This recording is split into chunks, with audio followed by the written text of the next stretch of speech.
Namoonni baay'een gaaffii hedduu na gaggaafachaa jirtu. Hordoftoota chaanaalii kooti.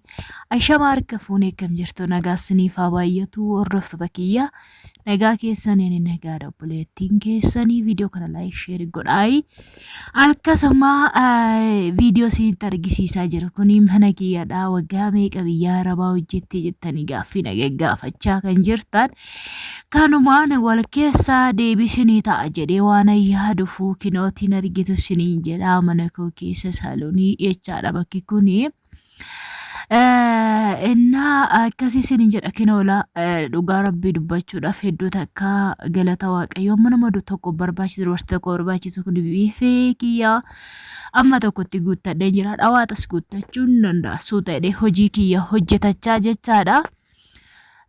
Innaa akkasii siniin jedha namni tokko gaafa dalagatu gaafa hojjetu waan walitti qabate sana waan hojjetate sana yoo firii isaa argate hedduu gammadanni kun saalooniidha.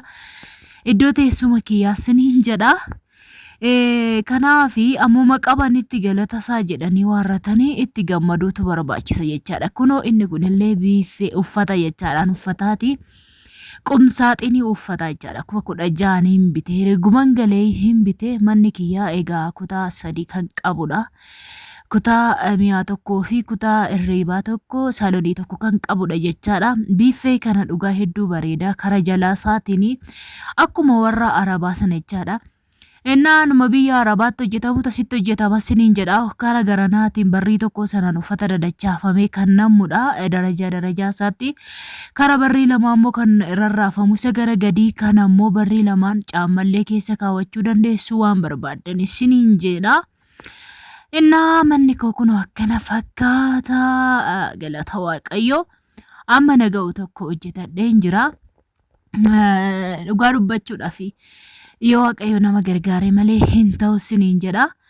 Rabbi sinaa gargaaruuf koomentii keessan hedduu takka argee dubbisaan ture siniin jedha. Koomentii keessan hunda isaan allaala yeroo halkan daataan naaf hin hojjetachaadha. Amma waayifaa bitadhutti guyyaa 2 deemeen dadhabee waayifaa amma immoo yoo waaqayyo na gargaare boru deemeen ilaala siniin jedha. Yoo na argadhe nan jira jechaadha gara kamiiniyyuu. Innaa halkan gisee tokko seenee koomentii keessa yeroon dubbisu baay'ee tokko viidiyoon hojjedhee gallakkisee tokko irratti hedduu keessan naaf gammaddanii jirtu. Gaafa dadhabanii dadhabbii ofii ija ofiitiin arganii nama gammachiisa. Keessattuu biyya ormaa keessatti nuyi waan hedduu dabarsineeti kan dafiqnee finnu jechaadha. Akkasitti miti warra hin beeknetti akkasumatti dhufatti fakkaata yeroo bifa keenya ilaalanii. Baay'ee isaanii immoo bifni keenya nuti tolasii baay'ee keenya immoo bifni keenya tolu qatanii kan jiran ijoollee danuutu jira. Sababiin isaa haaluma assaabuu hojiin kan itti baay'ee turraan kan ka'e foon ofiirree kan huqqatu jira biyya ormaa kana keessatti. Danuu isaanii immoo kan furdatanii immoo keessi isaanii kun immoo nagaa hin qabne illee baay'eetu jira siniin jedha. Rabbi nama gargaare malee. Innaa kanaafi amma tokko naa gammaddanii jirtu eebbifamaa siniin jedha. Hundi keessan dhugaa hedduu naaf gammaddanii abbaa warraa gaarii qabdaa naan jettanii jirtu dhugaa dubbachuudhaaf abbaan mana kiyya nama gaariidha. Nama bakka mana isaa qabuudhaaf yoomillee taana duubatti hin jenne amma nani hojjedhu tokkorraa kan inni hojjetus baay'ee irra caala jechaadha. Sababiin isaa ani fakkeenyaaf waan waggaa tokkotti fiduu waggaa gimmaa 5 bakka sana argachuu danda'a jechaadha hojii hojjetee. Akkuma isiniin jedhayyuu ani wanti nani bitu yoo jiraate ammaaf akkuma viidiyoo isinitti argisiise jechaadha. Sana jechaadha. Zayitiirraa kan hafe uumaan bitu. Kanaaf abbaa manaa gaarii akkanaa isiniif haa kennu isiniin jedha. Durseetoo kan mana keessan qabu kan mana keessan bareessee waan isin barbaachisu hundumaa isiniif bakka. Dubartoonni immoo qabaa tolti beektu dubartiin jechaadha. Waan ishee barbaachisu yoo argatte yeroo kamuu taanaan yoo deemtu yoo kaatu firiideemii qabdi jechaadha. Mana qabaachuun immoo bakka waan hundumarra caala siniin jedha. Waan hundarra hoggaa siniin jedhu.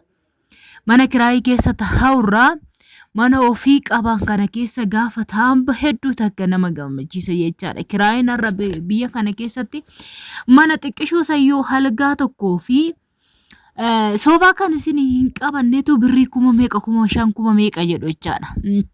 Innaa ofii keessan ijaarrattanii yoo godhattan immoo baay'ee gaarii iddoonuma isinii danda'amutti iddoonuma namaa danda'amutti fakkeenyaaf isa guddaa bira ga'uudhaaf bara lakkaa'urraa ishuma xiqqoo bitattan kana ishumarraa jijjiirrataa keessatti hojjetachaa gaafa qarshii argatan immoo isa guddaatti siquu danda'u jechaadha. Innaa akkasii isiniin jedha kanaafiyyuu warri hedduu takka galatoomaa dhugaa baay'ee tokko natee toltanii isiniin jedha baay'ee isin jaalladhaan amma waggaa 6dha kanaan biyya Arabaa ture. Waggaa meeqa turtee waggaa meeqa keessatti akkanatti godhattee jettanii hedduun keessan na dinqisiifattaniitti koomentii keessan keessatti waggaa 6 ture. Dursa waggaa 4 ture. Waggaa 4 gaafan turu waggaa 4 fi ji'a muraasa ture. Waggaan dhufan ikkoo asiin beeku jechaadha iddoo mana kiyyaa kana. Ijaaree waarratteetu na eege abbaan manaa kiyyaa akkas gaafuma dhufuun argeessiniin jedha akkuma argi kanatti waan tokko tokko narraa irratti yookaan bakka waan ittiin hojjedhu waan hin dhabeefan immoo lammata deebi'ee jechaan iyyamaanan kelee waan ta'eef deebi'ee waggaa tokkoo fi ji'a 8 kana hojjedhe deebi'ee galeessiniin jedha fedha waaqayyoo ta'e rabbi isinillee sinaa gargaaru. Kanaaf iddoo tokkollee biyyuma kiyya keessaa nan qabaa bitadheen jira inni ishiinis kireeffamtee jirti garuu bareeda iyyuu manni isaa iddoo bareessaniifa katamaa keessa inni immoo iddoo mijataadha iyyuu isiniin jedha. Kanaaf akkasii isiniin jedha hordoftoota chaanaalii kootii birruma xiqqoodha gaafa qabatan birruma xiqqoo sana gaafa hojjetan ishuma xiqqoo san rabbi yoo namaa eebbise shumaan hojjetachuu danda'u.